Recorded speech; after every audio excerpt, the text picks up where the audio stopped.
This is the Morning Drive Podcast from Double T 97.3, getting you ready for today's sports day. 3 of the first 4 games have been at home, so at some point in time you're going to have to venture outside the 806, so that'll start this week. While having a little fun along the way. Always good if you can blame it on somebody else, right? Yeah, sure. Especially some media guy. Sure. Right, some media guy. Catch the show live weekday mornings from 6 to 9 on Lubbock Sports Station, Double T 97.3. Syntax Hank says this: I've maintained all along he'll not be fired. This is Chris Beard. They believe they're not bound by the rules of decency. I just don't think that's the case. It's just hard to imagine He's going to be without some complete turnabout from her saying that did not happen. I made it all up.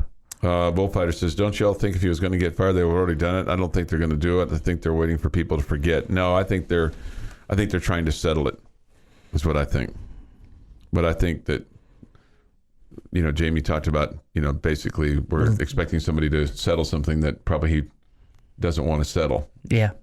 So it may take some time. Somebody else said he is done. Yeah, I think so. I think he is done. This will come as no shock to you, but Bijan Robinson is going to skip the bowl game. He announced that yesterday. I thought he had already announced that, to be honest with you. So when I saw this story, I'm like, well, that's an old story, because I thought when he announced that he was leaving, that he wasn't going to play in the bowl game either. But he's not going to play in the Alamo Bowl. I didn't know he had announced that he was leaving until yesterday. Okay, maybe I just dreamt it. I guess he didn't get the $8 million that Robert Griffin III told him that he needed to ask Texas for. Well, I'm sure such welcomed advice by RG3, right? Yeah, sure. So he's going to forgo his last season. He's going to enter the NFL draft. He said, I've done everything that I tried to do in God's plan for me while I've been here. It's time to start the new journey. I'm just excited to figure out another part of my life, just like I tried to figure it out here. It's a 100% no-brainer. I mean, he needs to go. Yeah, he needs to go. He's a running back. We know running backs only have so much time. Sure. Go. Well, I mean, truth be told, he probably could make more money another year playing at Texas than he could as on a rookie contract in the NFL. But isn't that crazy? Whatever. He needs to. I mean, he's a terrific player. He's a really good running back. Meanwhile, at Alabama, and this will come, I think, came to a surprise to me, but one of their players, in fact, 2 of their players, Bryce Young and Will Anderson, have decided to put the NFL on hold and not opt out and to play in the Sugar Bowl against Kansas State on December 31st. Nick Saban revealed Young told reporters he would play. So there you go. He said, I have another chance to be a leader and play with my brothers, and that's something I can pass up. As far as Bryce Young is concerned, he's projected by ESPN's Todd McShay to be the number 1 overall pick in the 2023 draft. Threw for 27 touchdowns, 5 interceptions this year. He won the Heisman Trophy last year. So good for him, right? Sure. Good for him. Everybody says it's like the business part of it, instead of opting out. But when you love the game of football, you also have that competitor part of it. And me just being at home and training and sitting down and watching the game, I would feel so bad or not feeling great about myself. Like that's just the competitor in me. Man, finally somebody feels that way. Makes me want to root for him. Sure. Yep. Not in addition to the fact that I'm like K-State. I mean, it'll be an easy route, but I mean, I meant beyond. I know you did, and I did too. I've kind of wondered about that, going how can you do that? When you've not being in the foxhole with those guys, after you've been there, for 2 or 3 years, and whether it's practice or games or locker room or weight room or conditioning, all those things. I would think it would be hard for those guys not to be there. Sure. I mean, I get the business side of it, but the but the emotional side of it. So anyway, it feels like that is the abnorm as opposed to the norm of somebody deciding, hey, I'm going to play in my bowl game. It seems so strange to hear somebody say that, right? Right. That's a real player. And that's especially a guy that could be the number one overall pick. Mm-hmm. So, good for him.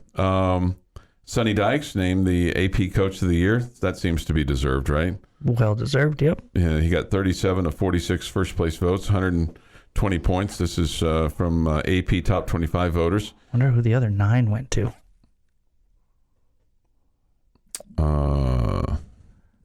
Who was remotely close to being as big of a surprise? It was spread out. Willie Fritz of Tulane finished second. Seems odd. He got 2 first place votes. Josh Heupel finished third. He got 1. He's the coach of Tennessee. Jim Harbaugh, maybe being punished for his success, he finished 4th. I mean, they had a very good season, Michigan. Sure. They're in the college football playoff, right? He got 5 first place votes, and Kirby Smart got 1 first place vote, and he finished first, the coach of Georgia. So, anyway, so there you go. Kind of surprised by that.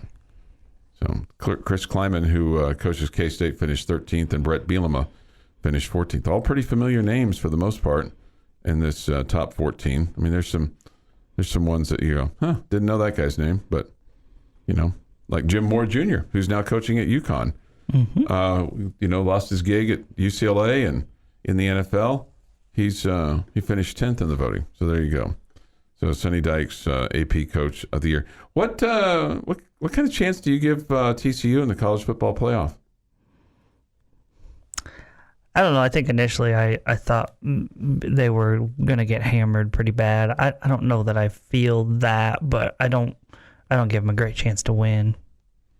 So you think it comes down to Michigan and Georgia? Mm-hmm. Mm-hmm. If you were, would you have a rooting interest for anybody in that one? Would you root for Michigan in that one? Mm-hmm. Yeah, I think I would too.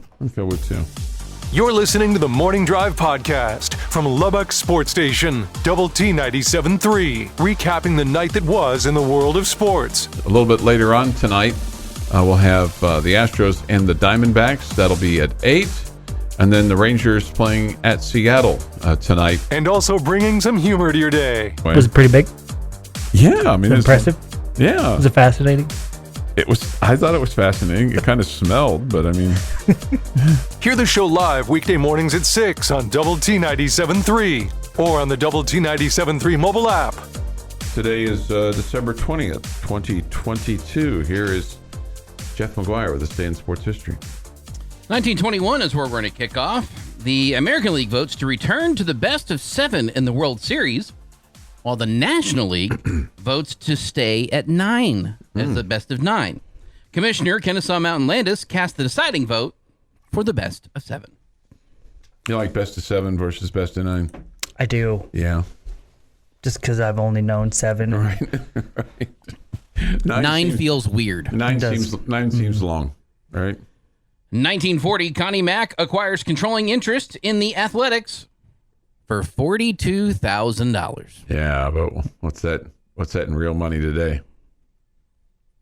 Well, I will effort that while I'm also talking at the same time. 1966, NBA awards the Seattle Supersonics a franchise for the 1967-68 season. Then they would take them away. I wonder if they'll ever go back to Seattle. I mean, there had been talk. Right, there had been talks, yeah. It's the $41,000 is roughly $871,000. Okay, not as much as I would have thought. 872, basically. Yeah. Give or take, $100,000 here or there. What's $100,000 amongst friends? Mm-hmm.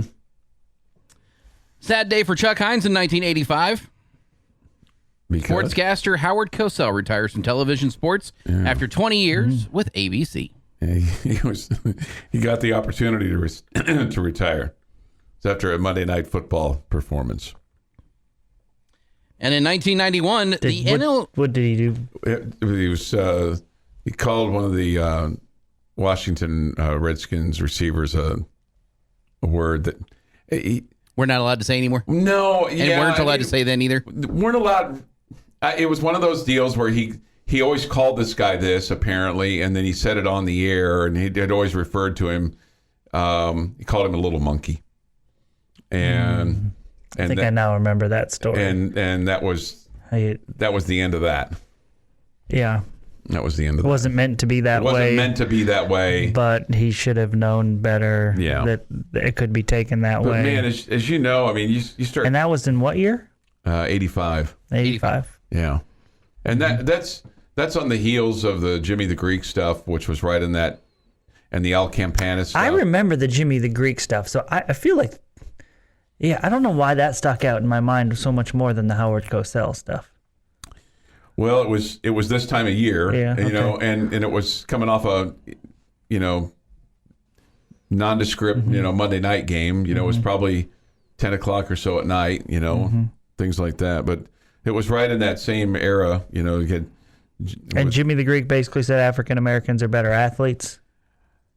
Or was there more to that that I'm not remembering? Well, I mean that and other things, but I mean that was the insinuation there. And then Al Campanis, had his issues as well, which was very similar. Jimmy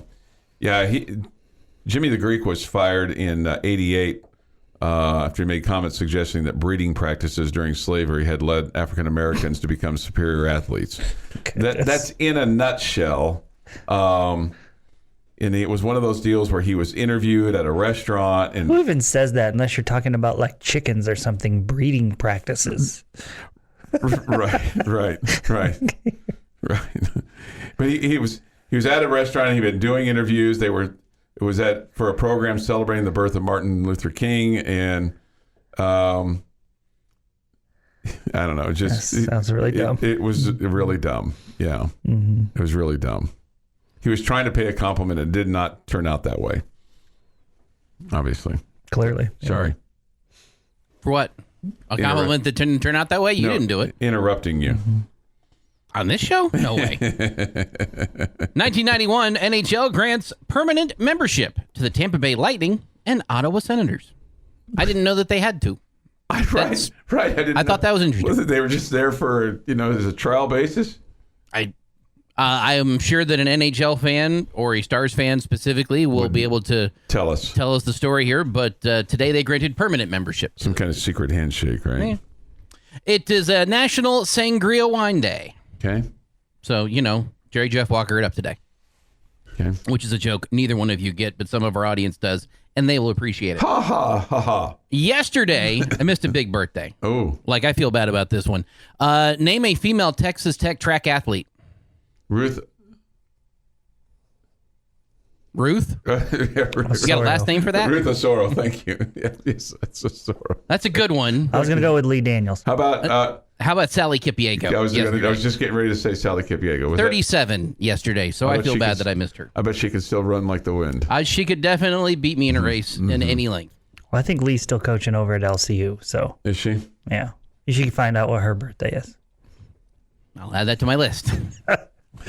Happy birthday today to Jonah Hill, who's 39, David Wright, 40, James Shields, 41, Rich Gannon, 57, Calvin Ridley, 28, and TV producer Dick Wolf is 76. Dun dun. That's the Law and Order guy. Name a cop show, pretty much from like 1982, starting with Hill Street Blues until today. Good chance he was part of it. What kind of upbringing did he have? There's some sick stuff that he's, Well, he's the producer, not the writer. Right. So he's the one that makes sure that it gets paid for. I guess so. And he's the one that kind of directs the show overall. But he's got to hire some of those sick people that come up with some of those things. Well, TV audience. I know they get watched, right? So what does that say for the rest of us?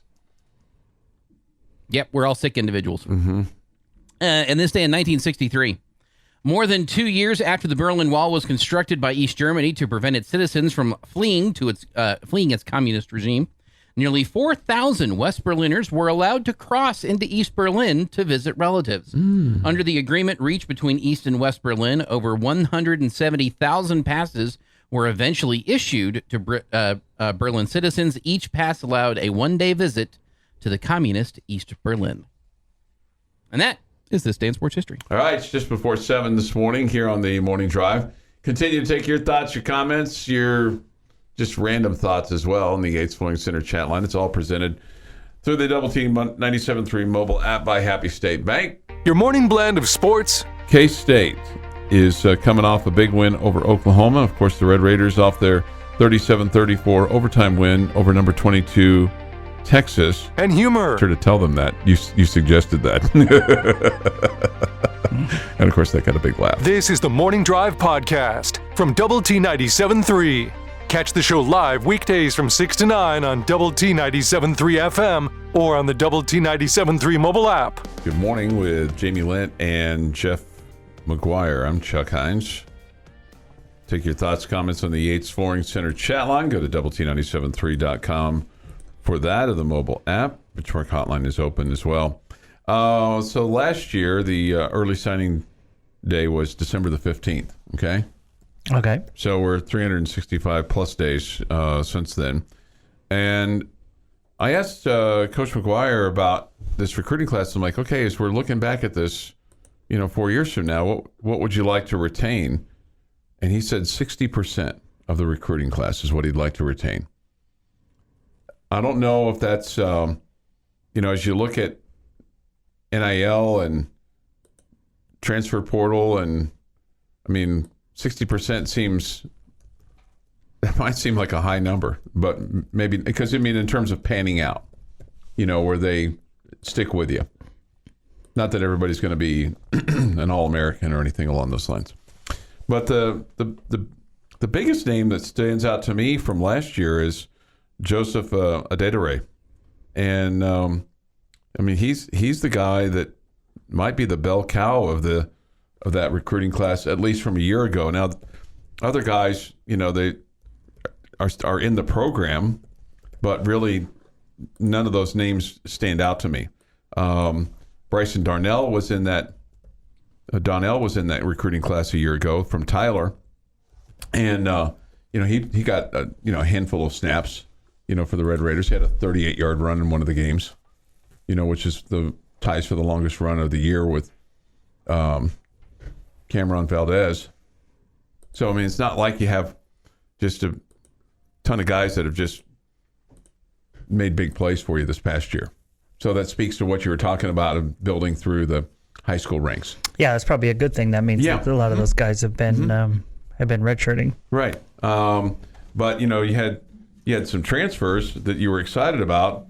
Brady Boyd, Dimitri Moore, Tyler Owens. And did you get all that you wanted out of Brady Boyd? Towards the end of the season, thought he was starting to make a bigger impact. Mm-hmm. And was like in my mind, I was thinking to myself, man, I wish we saw him get his hands on the ball more. But that's he's got to take that next step himself, right? Yeah, and I felt like Tyler Owens took over his starting job at the end of the year. And he's got another year of eligibility. So those are two guys that a year ago were talked about and have made a hand for you. In addition to Adedire, other guys may come up that they're going to be excited about that we may be talking about a year from now when we do this again. Mm-hmm. Okay, because I'm going to keep my file, but. How about this from 2 years ago, December 16th from 2 years ago? Here was your part of your signing class. Jerand Bradley, wide receiver. Mm-hmm. And this is a Matt Wells class. This is his last class. Baron Morton, Isaac Smith, Mason Tharp, all contributors and potential contributors for the next several years, for Texas Tech. So that's... Those are some pretty big names when you think about it and go, okay, those are guys that you feel pretty good about, and that's coming off the COVID year. They signed 10 in the early signing period in 2020. So when you have 4 guys that stand out to you like that, Bradley, Morton, Smith, and Tharp. That's I think that's a pretty good percentage. Decent percentage. And then when I look at 2019, so 3 years ago, this was his first recruiting class. Taj Brooks, Ethan Card, who's now in the transfer portal, but you had Loic Fonji, Krishan Merriweather. So handful of guys. The challenge for all of this is, and then you had Jalen Polk, Miles Price, Donovan Smith, J.J. Sparkman. And those are guys that made significant contributions for you. Caleb Rogers as well was in that recruiting class. He was so that's a pretty good number there when you kind of look and go, okay, how's that feel? So you kind of say the things like, well, he didn't do a great job of that, but then you go, well, okay, there's Taj Brooks and there's Ethan Card. I mean, he played well enough to apparently move on. Loic Fonji, still waiting maybe on Fonji to really bust out if he could stay healthy. Yeah, I think that's been a problem. Merriweather, I mean, that's goes without saying, right? Yeah, he was a stud for you. Mm-hmm. And Miles Price, still feel like that he's got stuff left to go. And Donovan Smith, his dad was part of that initial staff, but he could have gone elsewhere if he'd have chosen to. I mean, he was a recruitable guy, and now he is. And now he is going elsewhere. So anyway, that's just a little bit of it. So then, if you want to look at the 2018 class, so this would have been Coach Kingsbury's last recruiting class. Okay, so would these guys still be eligible? So 18, 19, 20, 21, 22. Technically, it's 5 years ago, right? Mm-hmm. So this would have been from, the date on this was December 20th of 2016. So technically, some of these guys would still, because of COVID and redshirting, some of these guys would have still had eligibility, and they're playing, but elsewhere. Alan Bowman, he's since moved on. Keyshawn Carter moved on. Eric Izukanma has not gotten to play with the Miami Dolphins. That's surprising. He's really good for them. I know, training camp. But he's just been on. He's on the roster, but he's not been active. Mm-hmm. Jalen Hutchings, I'd have to say that he turned out for you. Oh, absolutely. Weston Wright, starting offensive lineman, he was on that. He was recruited on that group. So some guys that didn't pan out, Milo Royals, did not pan out. Yeah, and it's going to be that way. Some you're going to hit on, and some you're not. Some you expect to be great, and they turn out to be not so great, and some you expect to just be okay. Turn into Patrick Mahomes. That's right. Okay, just one turned into Patrick Mahomes. Just one turned into Patrick Mahomes. But anyway, I think it's I don't know. To me, it's fascinating to go back and look at some of those guys and go, okay, here's who did well for you, and here's who didn't. Who didn't do well for you. But some guys that I'm curious to hear from Coach McGuire about how they have progressed. Because he said Tavarius Elston, most violent. They were very excited to get him. I don't think he's on the team anymore. He was the linebacker. I think he's gone. Okay. Hut most Graham. Violent. Well, that's what I wrote. That's what I wrote by here. Most violent. I wrote that by him. I guess that's what you want in a football player. Hut Graham, very excited about him. Okay. Are we still excited about him? Marion Horn, very versatile, good hands. Let's see. Jalen Peoples, coached his 3 older brothers. A true cover corner is what they said about him a year ago. So, anyway, we'll get to hear from Coach McGuire tomorrow on his new charges and how the old charges are holding up. I bet you he'll be excited. I bet this is Christmas morning for him. It's Christmas Eve. Tomorrow will be Christmas morning, right? Yeah. Yeah, that's what I meant. I meant tomorrow will be Christmas morning. Yeah, tomorrow will be Christmas morning. You're tuned in to the Morning Drive podcast from Double T 97.3, recapping the night that was in the world of sports. That's not to say that they don't respect the run game that you have, but you're talking about one quarterback leading the conference in passing so far this year. And remember, he didn't start the first game. All right. Still played a lot, though. And also bringing some humor to your day. I just don't want to disappoint you. As much as I disappoint you, I don't want to disappoint you in some things that you expect from me. Hear the show live weekday mornings at 6 on Double T 97.3 or on the Double T 97.3 mobile app. Jamie's question of the day on Double T 97.3 is presented by Bizarre Solutions. Call them today for a free cybersecurity audit. 7:32 this morning on the Morning Drive. Time for Jamie's question of the day. I'm really going to try hard to truly answer the question today. It's a goal that I think one of my 2023 initiatives, maybe. Arkansas. All right, this one's going to be a little bit difficult. Oh, man. It's going to be difficult because we don't know exactly who is on the schedule. I want you to look ahead to the 2023 football season. Okay.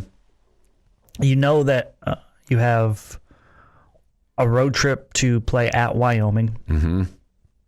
You know you have a home game with the Ducks of Oregon. Mm-hmm. And then you know you have another home game with the Tarleton State Texans. I had no idea they were the Texans. Okay. No clue. All right. Billy Gillespie going to throw out the first pitch for that one? Yes. To a football game. It'll be a basketball, so it'll be weird, but he'll throw it over the plate. I was just trying to be funny. Sorry. Where do you expect a better than 7-5 record next year? The same or worse? Oh, man. And again, there's a hard part here because you don't exactly know which Big 12 teams you're playing and which ones you're not. Sure. Yeah, you'd have to assume that you're going to play, 12 games. Well, you're going to play 12 games, right? But you're going to play two of the new schools, right? So I'm gonna assume that you're going to play Houston and BYU in this initial year. Okay. And then I'm going to assume that you're going to play Texas, and let's see, how many games are we going to win? Well, I guess my question: do you think you'll be better than 7-5, at 7-5, or worse than 7-5? Okay, I think you'll be 7-5. I think playing Oregon at home is going to be a challenge. Playing at Wyoming is going to be a challenge. And if you're at BYU, you're going to be at Texas. I think if you were 7-5, that'd be another follow-up good year with a chance to get to a bowl game and be 8. Less than 7-5. I got us at 6-6 next year. So the big question, right, is are they sticking with? And I don't know that they can, the schedule that we've seen in the Big 12, where you're now heading to Norman and you're heading to Austin, and TCU's coming here and all that. Are we sticking with that, or is just everything start over? I mean, those are all factors. I think I'm with Chuck. I think that I think 7-5 is doable because I think that just a year into the system will be a positive thing. Oregon's a tough football team, but I think you should expect to win at Wyoming. Excuse me. And then Oregon's a tough football team, but that matchup was, we had a tough matchup in non-conference play on the road at NC State last year. So if I'm just comparing schedules, I mean, so it's not as if, we went perfect in non-conference last year, so we got to go perfect in non-conference play this year to get back to 7-5, or next year to get to 7-5. So, yeah, I'm with Chuck. I think you're around a 7-5 team. Obviously, that's very close to 6-6. So that's not a big difference there. But this was a schedule that when it all panned out, remember you played a stretch of 5 straight games against top 25 teams. I don't expect that next year. I don't. I really don't. So I think you got a good chance to be 7-5 or better. Okay. Are you with me that you're not going to play Oklahoma? That you're done playing Oklahoma?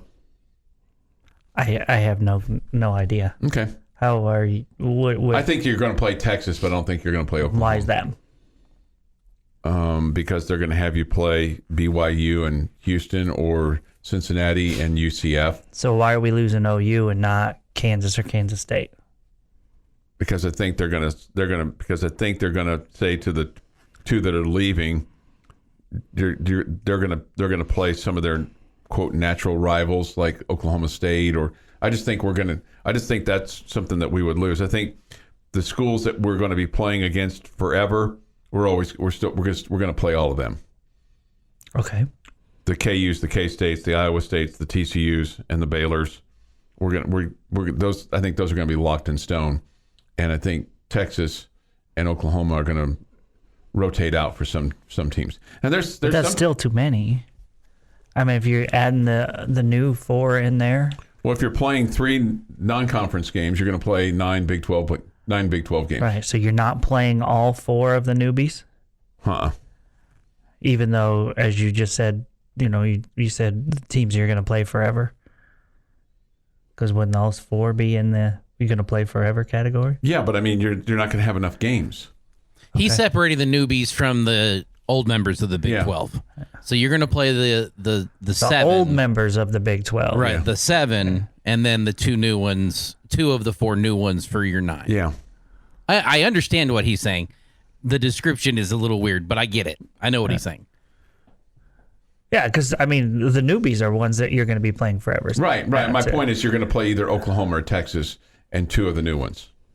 And I think you're going to play Texas next year, and you're not going to play Oklahoma. And you're going to play 2 of the new ones. And the 2 new ones you're going to play, I think, are going to be Houston and BYU. More so than Cincinnati and UCF. But there's this talk, I saw this yesterday, that this Big 12 schedule this possibility won't get released until February 1 now. There was talk that it was going to be released last Friday or last Thursday. Yeah. And, now the thinking might be that they're trying to figure out a way for Oklahoma and Texas to leave after this year, which would probably make sense if you could make the money work, where the Big 12 doesn't get hurt. I don't care about Oklahoma and Texas. If they get hurt, they get hurt. I don't want them to get hurt, to be honest, financially. Yeah, probably going to have to be some give on both sides to get that done. Yeah. So, there you go. Getting your sports day started the right way. This is the Morning Drive Podcast from Double T 97.3, breaking down the biggest games. If Texas Tech does not win the Big 12 football conference, who are you rooting for to win the conference if Tech does not win it this year? Well, busting some chops along the way. I hold back on sending you stuff. I mean, I'm very, very, very judicious. We spend 3 hours a day, 5 days a week together. Why would we need to communicate during the weekends? Save it for the show. We do. We save it for the show. Tune into the Morning Drive live weekdays from 6 to 9 on Lubbock Sports Station, Double T 97.3. With Jamie Lent and Jeff McGuire, I'm Chuck Heinz. Look forward to hearing from you on the Yates Flooring Center chat line.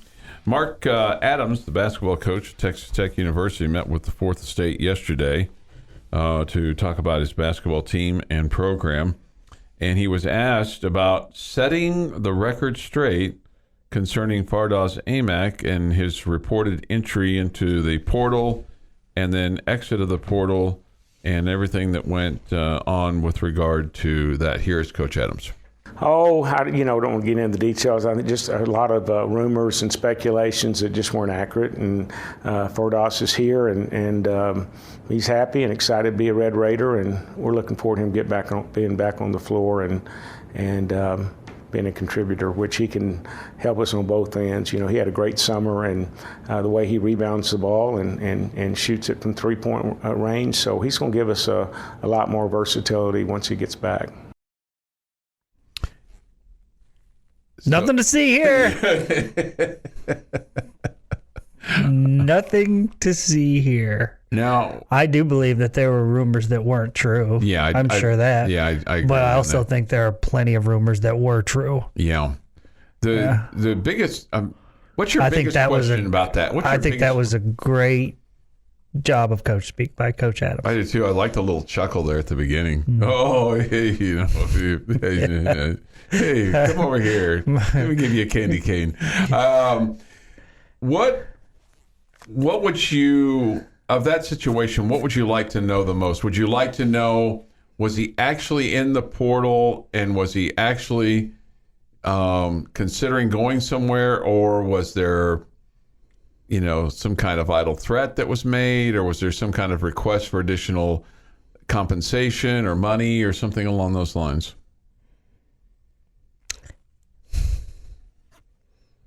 I don't know. I guess I don't know. I don't know what I'm longing to know. Yeah. I don't know. I think this was. Do not think it had anything to do with his injury status. If it did, that was just a part of it. Mm-hmm. I do think there were finances involved. Mm-hmm. Okay. NIL money, late, promised, not promised. I don't know. Do you think somebody else might have been saying to him, hey, we could really use you. You could be eligible immediately. We really need you here. We're willing to pay you X. I just wonder if somebody was whispering in his ear saying, you're not getting enough there, even though you haven't played a second. Tell me again what the number that he's rumored to be making was. 400? And you're not getting enough I'm there? just saying, well, and I heard yesterday $30,000 a month. Which comes close to 400. Yeah, over the course of a year, right? But I don't know. I don't know if that's a semester. If that's a. Or is that only during season? Only during season, right? Yeah, right. You have to scrape by during the off season. I mean, clearly. I mean, here's what we know about college basketball. Of all the sports, behind the scenes, it's the most unseemly, right? It's always been that way. Always thought to have been that way, right? Mm-hmm. So why would we not think that as the other sports are catching up, that college basketball is doing something else that behind the scenes that all the programs have to do to stay ahead of or keep up with whomever is at the top of the leaderboard? So whereas now all the other sports are doing the NIL stuff, and college basketball is like, hey, hold my beer. This is what we've been doing. Welcome to the club. Now we're gonna go take it up a notch. We're gonna climb the mountain a little bit higher. In other words, how much tampering is going on with college basketball rosters now in season? Oh, sure. It's not, but I don't think that's just college basketball. Can I be really honest with you, Chuck? Sure. I don't care to know any of it. Okay. I don't care. It's all just very disappointing to me. Mm-hmm. And so me knowing would just disappoint me more. Okay. Am I a bad person? No. Am I a bad Red Raider? No, I don't think so. I just know whatever I found out would disappoint me. But I think that's the way it is for a lot of things, because, just knowing the full truth behind the whole deal. The question I guess the biggest question I have at this point is, did he ever put himself in the portal? Okay. Well, who cares whether he did or he threatened to? Does it matter? Well, I guess it to a degree, because I'm interested in where was he going to go, and why did Texas Tech say, what did they do to get him to come out of the portal? Or the people behind the scenes. I think you know the answer to that. Yeah, there's more money, right? Yeah. Here, you keep asking questions that you don't really want to know the answer to. Maybe so. Yeah. I don't think Chris Beard had anything to do with this. Because there's this thought that Jeff Goodman is big buddies with Chris Beard. I think that's well documented. So AMAC was a diversion to not think about Beard. I think that's Red Raider Charlie. I think you're way off on that. I think that's Goodman might have been pointed in that direction. He might have asked AMAC if he's happy, and AMAC might have said, they got this. Well, do you mind if I tweet? Who knows? I don't think it was designed to be a diversion for Chris Beard. Yeah. The Chris Beard story was a national story. Fardaws entering the portal may have gotten 100 miles outside of the city of Lubbock. No, the Big 12. I think the Big 12, it would have been a big deal. They may have not known it was a big deal or not yet because he hadn't played for the Red Raiders yet, but it would have been. Yeah.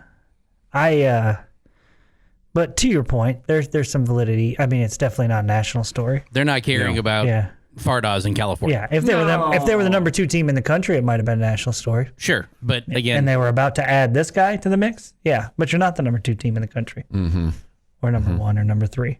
Yeah. So I do think I do agree with you. The way that Coach Adams handled it, I think, was probably spectacular. I mean, that's spectacular coach speak. That's why he makes $3 million a year. It's like, no, I thought it was to coach a basketball team. Well, there's that. I mean, there's all different facets of the job description, right? Yeah. Right. So anyway, who knows? It's just, again, I don't. Sometimes though, it's like anything else. Sometimes we know more than what we need to know, or we hear, and it's like the rumor mill gets going, and you go, and it's the old, like we talked about this before. It's the telephone game. You tell this to one person does this, and the next thing you know, the sky's completely falling. Well, I mean, you keep saying these things like you're trying to act like none of it's true. Well, no, I'm saying these rumors keep changing. Blah, blah, blah. Like some of this is true. Sure, some of it is. I mean, there's the truth. Okay, there's too much smoke to act like, it's probably not any of that. It's no. I have no idea. All I'm saying is there's the truth. There's the rumor. There's the truth, and then somewhere in the middle, there's the real truth. Right? Sure.